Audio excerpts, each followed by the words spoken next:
1. Hi, everyone. Welcome back to Urban Stages Chats. I'm Sue Matsuki, and I'm here today with the delightful Bara Swain. Now, Bara, welcome. It's so nice to see you again. We did an interview before, so if you all want to find out more about Bara personally, go and take a look at that interview. But today we're here to talk about this brand new series that you pretty much single-handedly put together. It's called Heroes and Villains. So tell us about how this came to be. Where did this idea come from? Okay. Well, we started doing festivals, live festivals, since 2015 on a theme. Hmm. And, during the pandemic, we can't do live work. So we actually, 2 years ago, we did the Heroes and Villains plays. And it's such a great theme because there's so much that you can, it's an imaginative theme. Hmm. So, well, first things first, I made sure that my friend and colleague and my partner in crime, Kim Sharp, was able to be the production manager because here it's different when you're on Zoom or Right. on this kind of. And Kim is just the best at what he does, let's face Yeah. it. Yeah. Well, I couldn't do the program without him, and I realized that we have now collaborated over 50 times. Wow. Yeah, over 50 times. There's a simpatico that happens when you work with someone that long, right? Yeah. And we have the same birthday. Well, there you go. So this challenge specifically is, well, it's in three parts. What I was doing was getting together creative teams of playwright, director, and actor, and I assigned the playwright to write specifically for an actor. So first, I had to get the acting team together. So um, I chose 8 playwrights, and they all agreed right away. And most of them I have worked with, all of them I have worked with before, either in the urban stages collaborations, in California, in Australia. I know everybody. And that's important because on Zoom, it's really hard. It's so intimate that It really is. you Yeah. don't know who you're working with. It's difficult. And most of the teams have never worked together. It was their first time meeting. So I selected these actors and assigned them to a playwright. And the playwright had to write a 5 to 8 minute monologue on the, but not exactly the theme of heroes and villains. What I did is I gave them quotes from heroes and villains that are from Oh.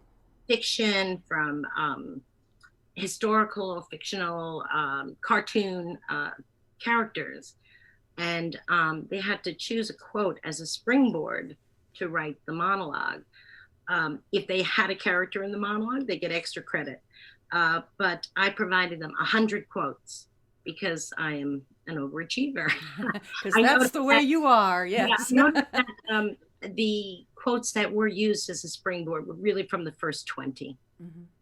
So then I had to, the playwrights then had to reach out to their acting assignment and get to know them. So they were confirmed. I have people on the West Coast. I have people in New York. So they had to get together, and they were charged with getting to know their performers through some virtual meetings. And some of them were really worked together, on what kind of roles they like to play or what would challenge them. And so they discussed it once, twice, 3 times, and then they went to write the piece. Then I added a director to the team, and including 2 international directors from Australia and from Portugal, and a West Coast director. Our playwrights are from the New York metropolitan area, New Jersey, Boston, which I looked up as New England. But these are 24 very courageous artists. So all of these folks, how many of these monologues are going to be in this new series that you're Eight. eight Yes, eight altogether? monologues. The playwrights had about 5 weeks to write the monologues because, again, you have to schedule your Zooms, get to know your actors, figure out what you're writing. The directors had just shy of 3 weeks to direct it and film it. And then it had to go to production through Kim for the fine tuning of the Uh, Zoom with a fine, aspect, or how did that work? no, well, I don't know if I'd call it fine tuning. They did the fine tuning. I see. We have to do the credits, some other administrative Hmm. things, an online program, and also convert some of these different ways the films came in. So, but Kim is good, really good with that. You know, But Bara, are we charging for this at Urban, or is this a oh free no, thing with just a donation if you'd like, or just how's this donation. working? As I said, this is our 12th program, although our last one was a publication Mm-hmm. opportunity. And and it's funny, it's community building. Mm-hmm. This is the first time we've had people outside the New York area. And I wrote this down because I thought it was very funny that the program illustrates the notion 6 degrees of separation, Mm-hmm. and that all people have an average of 6 or fewer social connections away from each other. And the chain in Heroes and Villains monologues is amazing and intricate. And also, part of my goal is to give a networking experience. We Mm-hmm. have 3 artistic directors. We have wonderful people on board. So here's my example. So I recently worked with Lynn Peterson's collaborative project in Australia called Something Quirky This Way Comes. One piece I wrote for Stephanie Lekes, who, under Lynn's direction, will be performing Eric Percival's monologue, 14 Messages to Gliese 832C. Now, Eric has acted and written for the Urban Stages festivals, including a recent, well received piece featuring Danielle Bourgeois in our last live festival, the Tourist Trap Plays. Mm-hmm. Danielle is performing in Scott Sickles' monologue, The Time You Were Away, under the direction of Christine Serker, who directed My Words by Women reading at Urban of the Misconception plays. In fact, Eric, going back to Eric, Mm-hmm. he volunteered to play a dead body in Scott's short play at Urban a few years ago called Hand on Heart. Then, if you return to Lynn Peterson, I also wrote a piece for Sasha Vanderslick in Mm-hmm. this Australian piece.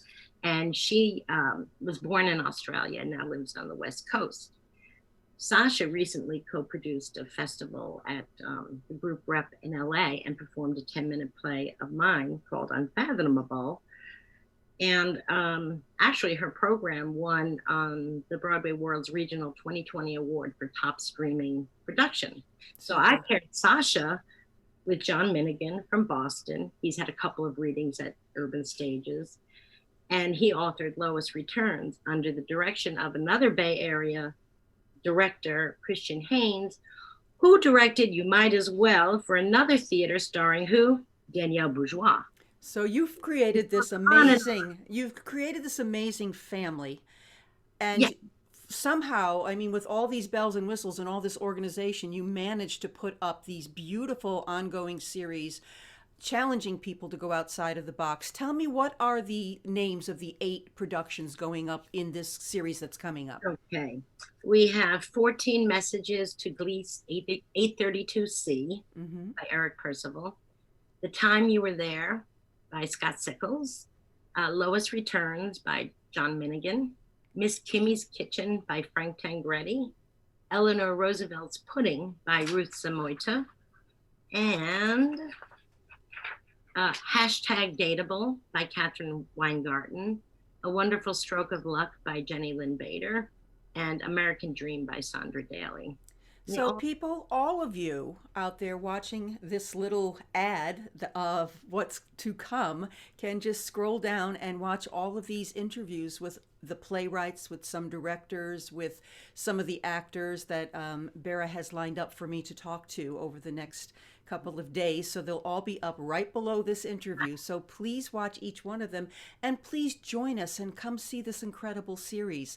Thank you for all the work that you continually do for us at Urban Stages, Bara. You are a gem and a treasure, and we really, really are very lucky to have you on board with us. I can't wait to see this new series. It'll be fun. Thanks, everybody, for joining us, and we'll see you again next time on Urban Stages Chats. I'm Sue Matsuki. Have a wonderful day.